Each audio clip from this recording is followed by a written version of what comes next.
Under the burning sun of the south, Sicily bows to no one. Its hills preserve the memory of conquerors and rebels alike. The sea whispers the oaths of the defeated. The wind carries the anger of free men. From the beginning, the powerful have fought over her without ever possessing her.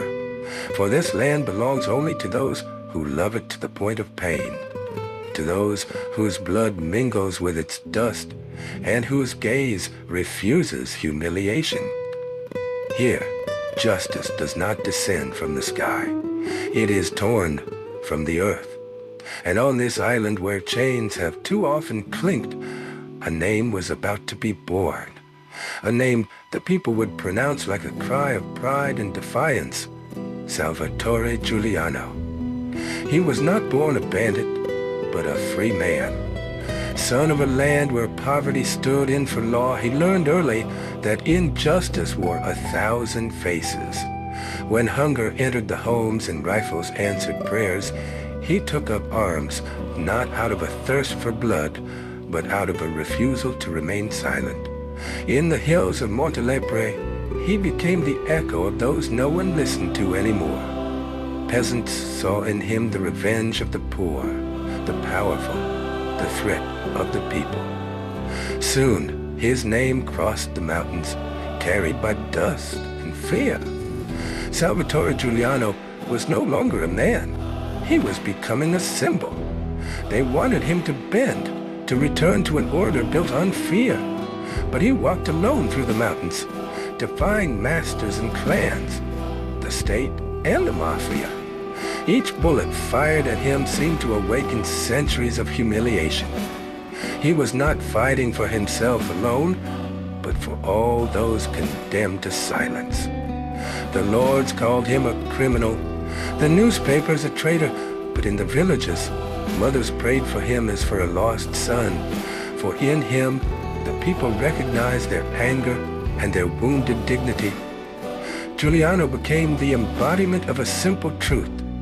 Freedom exists only if someone dares to defend it. The hills became his kingdom, and the night his accomplice. They said he appeared and vanished like a shadow, that no bullet could touch him. Children whispered his name. The elders saw in him the return of an ancient vengeful god.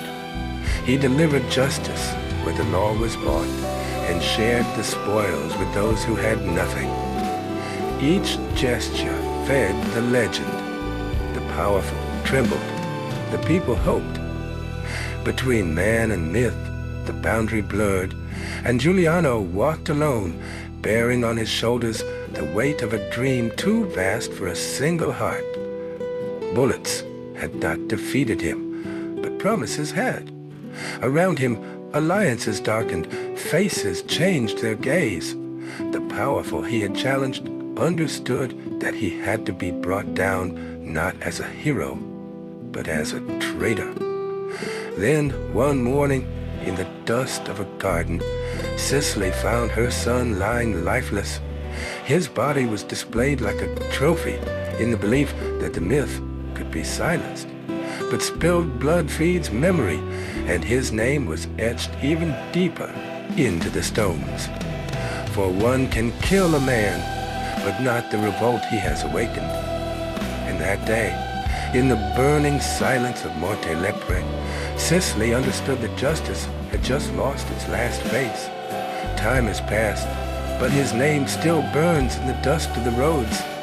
Salvatore Giuliano remains the reflection of an untamed Sicily, one that refuses to bow to fear, one that believes the dignity of a people is worth more than the gold of the powerful.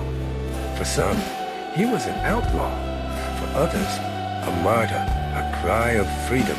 But for Sicily, he remains the echo of a rebellious heart, that of a man who dared to believe a single rifle could defy a kingdom. And when the wind descends from the hills of Montelepre, it still carries his name like a prayer and an oath. As long as injustice exists, Giuliano will never be entirely dead.